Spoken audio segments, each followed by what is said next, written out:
ایک عورت جس کا بچہ ابھی دودھ پیتا تھا، بالکل چھوٹا تھا، اپنے بچے کو لے کر بیٹھی ہوئی تھی۔ اچانک ایک شخص گزرتا ہے، سواری پہ سوار ہوتا ہے، بڑا اچھا لباس پہنا ہوتا ہے، دیکھنے میں بڑا باروب نظر آتا ہے، اور بڑا ہی اس بندے کا جو ہے وہ دبدبہ ہوتا ہے۔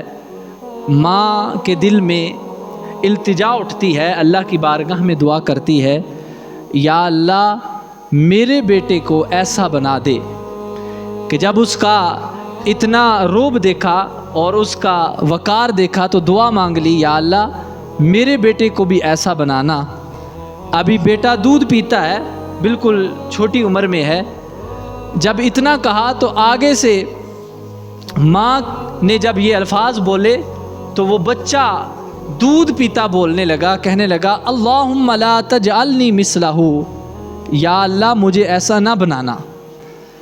تھوڑی دیر گزری، ایک خاتون جس کو گھسیٹا جا رہا تھا زمین پر، بچے اسے پتھر بھی مار رہے تھے اور اسے گھسیٹ کر بازار سے لے جایا جا رہا تھا، ماں کے دل میں پھر صدا نکلی، عرض کرنے لگی باری تعالیٰ میرے بیٹے کو ایسا نہ بنانا کہ جس کی تذلیل ہو رہی ہے، لوگ گھسیٹ رہے ہیں زمین پر، بچے پتھر مار رہے ہیں، میرے بیٹے کو ایسا نہ بنانا۔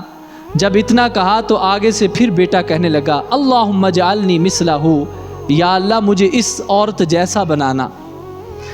اب ماں بڑی حیران ہوئی، ایک وقار والا بندہ ہے، تو بچے سے پوچھا کہ بیٹا اتنی چھوٹی عمر میں تم بول رہے ہو اور میں نے جو دعا مانگی ہے میری دعا کا الٹ تم مانگ رہے ہو، اس کی کیا وجہ ہے؟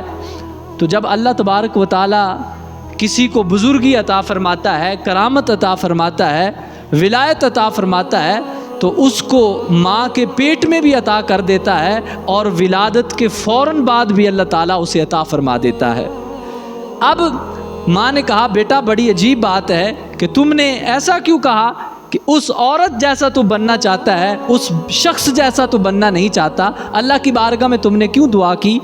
تو بیٹا پکار کر کہنے لگا ماں جو دیکھنے میں تجھے عزت دار نظر آ رہا تھا وہ عزت دار نہیں، کوئی اچھا بندہ نہیں، بلکہ وہ تو ایک جہنمی آدمی ہے۔ ابھی اس نے اس کے لباس کو، اس کے جو ہے وہ جسم کو، اس کو دیکھا، اللہ تبارک و تعالیٰ نے اس کو بصارت عطا فرمائی، نور عطا فرمایا، کہا ماں جو تجھے بڑا با کرامت اور جنتی نظر آ رہا ہے، دیکھنے میں وہ جنتی ہے، تجھے جنتی نظر آ رہا ہے، لیکن حقیقت میں یہ جہنمی ہے۔ اور پھر کہا اماں جان جو تجھے عورت وہ تذلیل والی نظر آ رہی تھی، جسے گھسیٹا جا رہا تھا زمین پر، تو سمجھتی تھی شاید یہ حقیر عورت ہے جس کو بچے بھی پتھر مار رہے ہیں۔ کہا ماں جی تمہیں پتہ نہیں، حقیقت میں یہی ایک صالحہ نیک اللہ کی بندی ہے، جنتی خاتون ہے۔ اور کہا کیوں؟ فرمایا جب لوگ اسے مار رہے تھے اور آگے سے اس کی زبان سے کیا نکل رہا تھا، حسبی اللہ حسبی اللہ، مارو مجھے جتنا مارنا ہے، میرے لیے میرا رب کافی ہے، میرے لیے میرا رب کافی ہے۔ کہا ماں حقیقت کچھ اور تمہیں نظر آ رہی تھی لیکن حقیقت میں تھا کچھ اور۔ تو فرمایا اس لیے اللہ رب کائنات کے کچھ ایسے بندے بھی ہوتے ہیں کہ جن کو اللہ تبارک و تعالی بصارت عطا فرماتا ہے۔